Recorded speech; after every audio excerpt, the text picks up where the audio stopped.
Chief Executive Officer of the Nigerian Building and Research Institute by His Excellency President Bola Ahmed Tinubu. First, how do you feel about this reappointment for a second tenure? Thank you very much. First and foremost, I want to thank you with your crew for coming to interview me. This is a special day, a day that God has deemed it fit for me to be reappointed.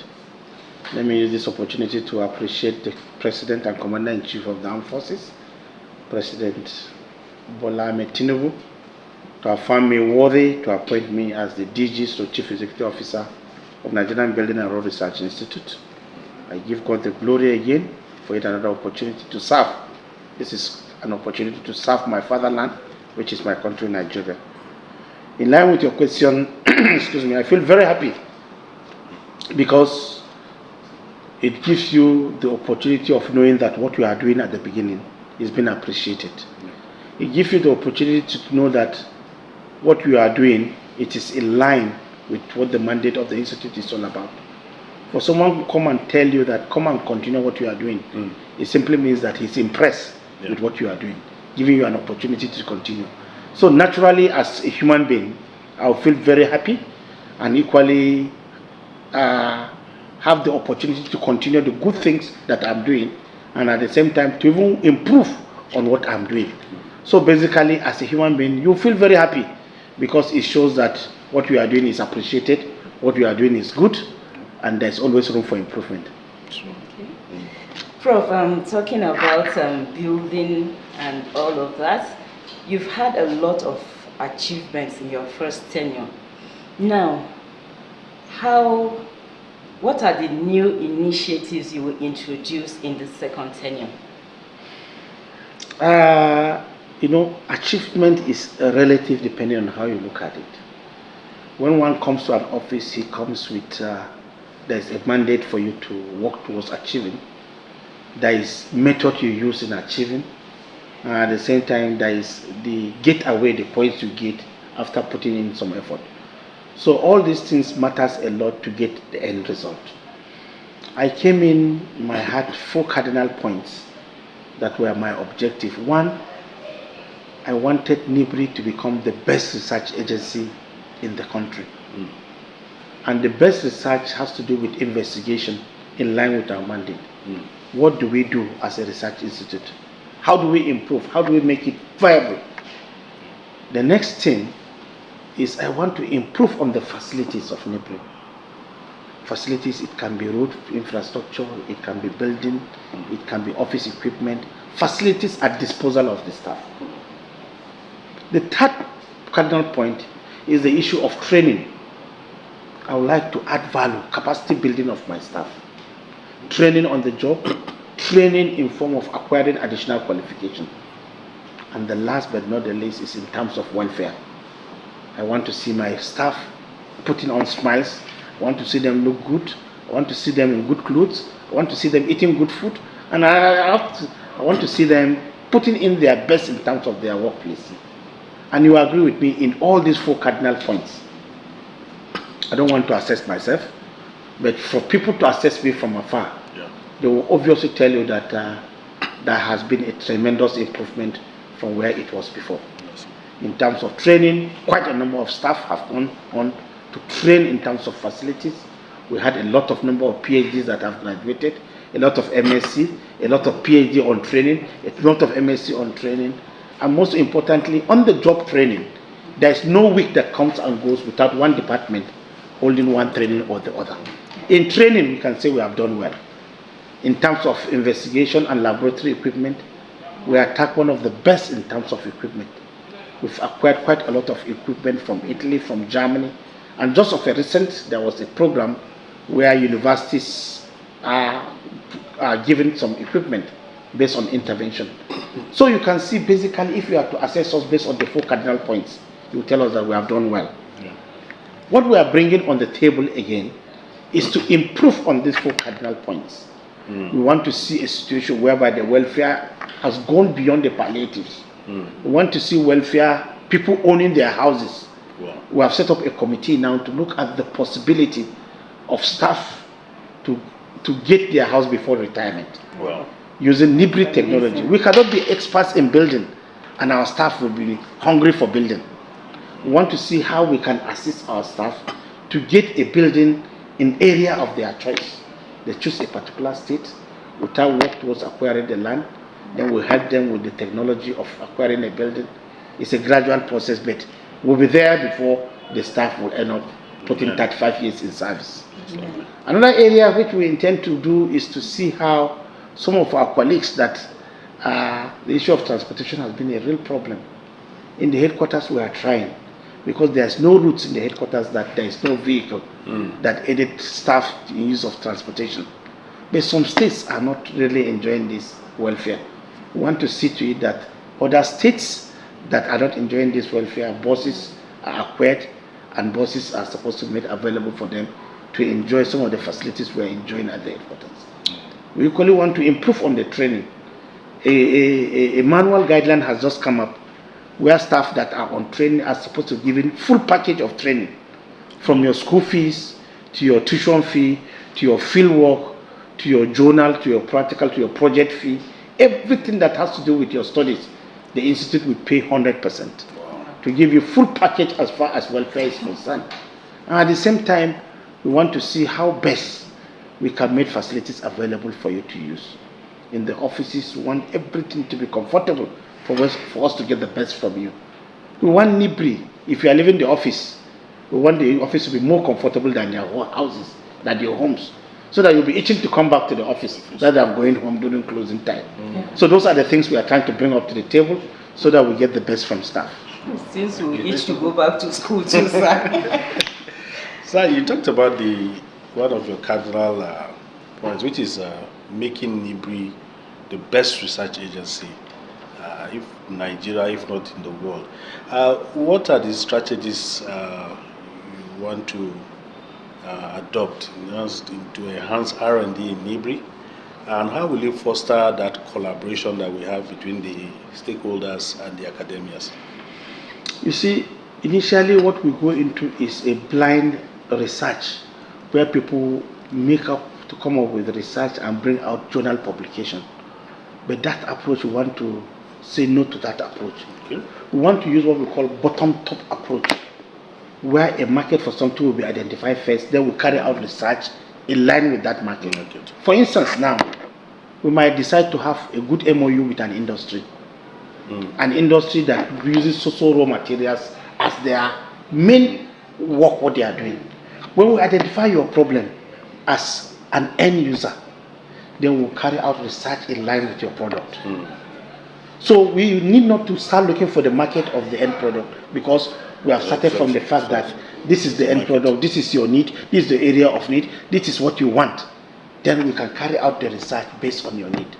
For instance, now, we might go and visit a construction company, and when we discover that what is your problem in a construction company, a road project, he might say his problem is this material, his problem is this material, this is how much he spends in this material. We say, can we work towards getting an alternative for that material? If that alternative can be made, we carry out that research with respect to the alternative that is in need.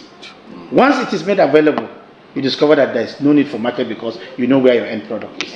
So basically now the research will not be a blind research, it will be a focused research that is targeted towards getting an end user. And those are things we want to go into now. Not a research that will end up not in innovation. We forget about the issue of carrying out research that will end in the shelf. No, we want research that is implementable, research that can come out in form of innovation, a research that is geared towards addressing a problem of a community. So that once there is a research, the best thing is how do we implement this research to solve the need of a community. That is the approach we are going to go into. Okay. Prof, you've actually touched on something I'm going to ask you, but let's just look at capacity building still, which is one of your cardinal points, and which we've all been feeling actually. So now, you have carried out this effectively, like you earlier mentioned, but what are your plans for its sustainability and staff development to ensure the institute remains at the forefront of research excellence. Though you just mentioned something about it, the top to bottom approach, the bottom to top approach. But sir, please, can you elaborate more on this? You see, at times one of the problems we face as a research agency is issue of commercialization. You carry out a research, but for people to come and take it out from you, to make it available in form of money, for them to put it into use, they find it difficult. Because what we are doing is that we are doing a research blindly that has to address a problem. But if we have an MOU with an industry, for instance, we discover that this has been their problem. We work towards saying, if you can develop this, can you do it? Just take, for instance, we have developed pozzolana, a cement product. And that pozzolana has been there. We've been talking about it for long. We've been discussing about it. We're making it available. Every opportunity that we have, I always make use of the term pozzolana. But up to today, the product is yet to be commercialized. Why? Because when the product was originally designed, and when research has been done, we didn't target a particular location. Now, the concept of doing something blind is over. Actually, we look at how to address an issue. Now, our mandate has to do with construction, has to do with materials, has to do with method, has to do with equipment, we have about 10 mandates that we do. Now, based on these 10 mandates that we have, we first of all sit up and identify, do you need a design plan? Do you have a design plan? Yes. Our problem is to have a design of a house, 3-story building, 2-story building. Let's make it available. Approach a particular set of people. We have this available for you. Which one is best addressing your need? Once we have discussed, we said, oh, do you need blocks? Yes, we need blocks to build a house. These are the blocks available. What is wrong with our blocks? Someone will tell you, can you add some chemicals on the blocks so that it can be used in riverine area?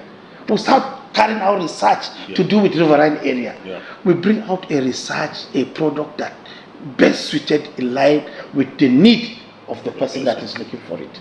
That's one area of research. Another area is the issue of bringing something new on the table. It's very, very necessary. We have just acquired an equipment called Super Pave Mix Machine. It's a design of road material that has to do with designing a road not based on a mere design.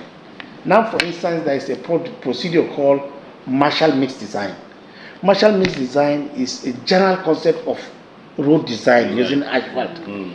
But irrespective of the location of where the road is, they just carry out the mix based on penetration of 60-70.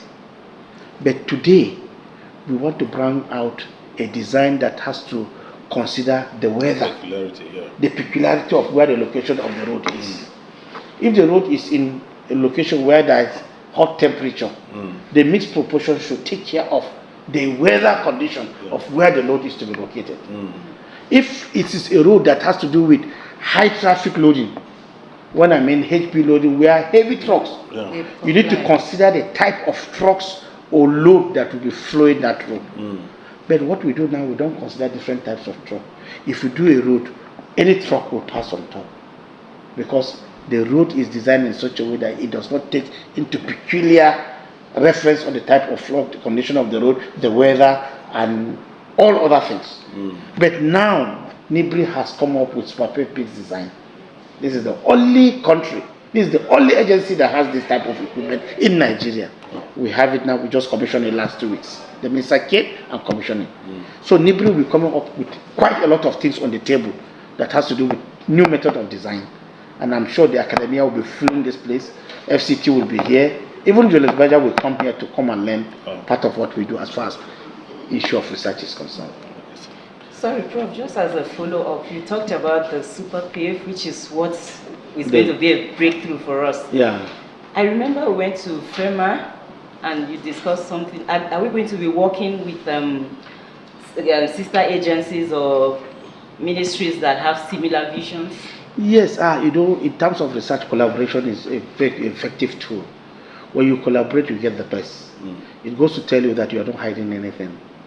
At times, people try to hide knowledge in terms of research because you are afraid that people will come and steal your technology. Yeah. But when you open up and invite collaborators to come in, it shows you that what you are doing, it meets up the standard.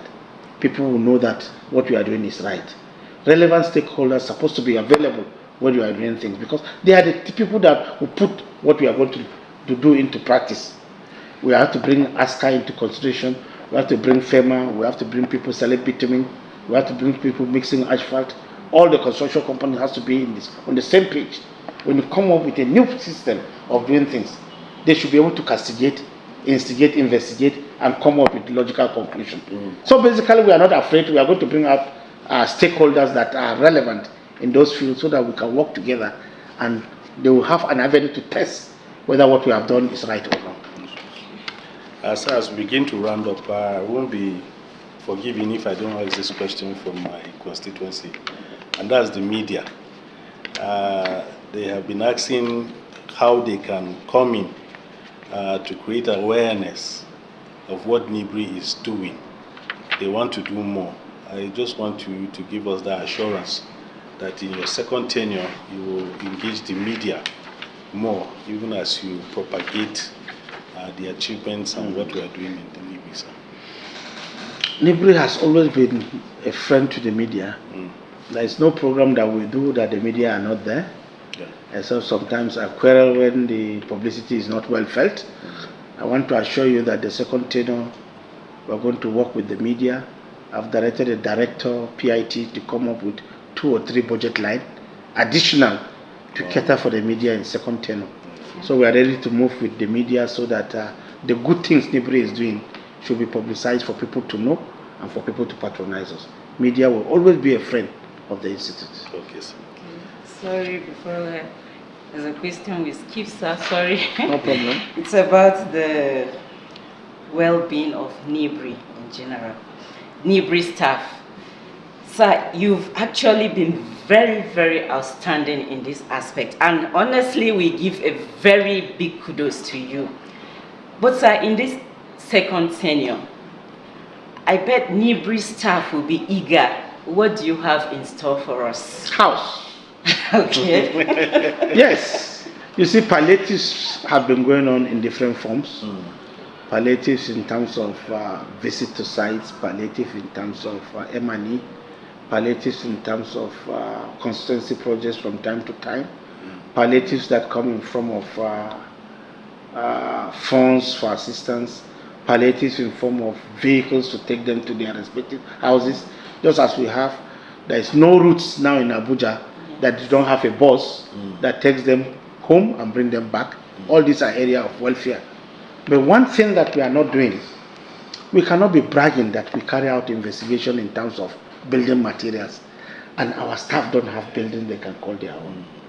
And let me tell you that at the recent IMC, we have set up a team to look at how best to implement this idea of Nbrri staff owning their houses. It is chaired by the Director Consultancy and Extension Services, Chief Daniel Makaba. He has started working. The idea is first of all geared towards acquiring a land. Everybody will fill a form identifying his choice of location. Some people would like to retire and go to the village. Yeah. Some people would like to retire and stay in their state capital. Some people would like to retire to stay where they are, their last posting. Yeah. Everybody is expected to fill a form. Then, from that form, you will identify the state of your choice. From that state of your choice, excuse me, we work towards acquiring a land. And this land will be acquired. Once the land has been acquired, the next thing is to work towards construction. But everybody will key in based on the type of building you have. There are about 4 categories of building. Okay. A room and a parlor, self-contained. 2 rooms and a parlor, self-contained. 3 rooms and a parlor, self-contained. When I mean self-contained, all the rooms are yourself. Yeah. Then a duplex, about 5 bedroom. So based on this, the idea is that before you earn your service, you should earn a house. And the choice of house is for you to define which type of house you want. There are 4 categories. You take the one that fits in. The land payment will be a gradual process, depending on where you are. But the idea behind the welfare thing is that we don't want you to leave the system going back as a tenant. You leave a system, you go back as a landlord. And that is the idea. And I want to assure you that within a year or two, the first set will start benefiting from it. That I want to assure you this. Thank you. Finally, sir, any message to Nbrri Staff 1 and to the federal government of Nigeria who has bestowed this trust on you, sir? Okay, the first message I have for Nbrri staff is that I want to appreciate them. They've been supportive to me. They've been giving me their maximum cooperation, and we have been working as a team. And all these successes recorded in my first tenure was because of the support I received from Nbrri staff. And I want to extend an appeal to them again. Just as they have supported me in the first tenure, I want to appeal to all of them to support me so that we'll continue to put in our best to move the institute forward. Okay. There are quite a lot of research we are doing. The country needs us and we can do more. So with us working together as a team, the sky is our limit, and we are going to do more to ensure that we meet our mandate as an agency. And for the government that have seen me worthy to appoint me as a DG, I want to assure the President of Nigeria, President Bola Ahmed Tinubu, for my maximum cooperation. I want to assure him that I'll put in my best to see to it that what I was able to achieve in the first tenure, I intend to achieve it, if not double. I'll work hard to ensure that the mandate of the Institute is well achieved and his government will continue to flourish. Once again, I thank him for giving me the opportunity to serve my country as the DG. Thank you very much, sir. Thank you, sir.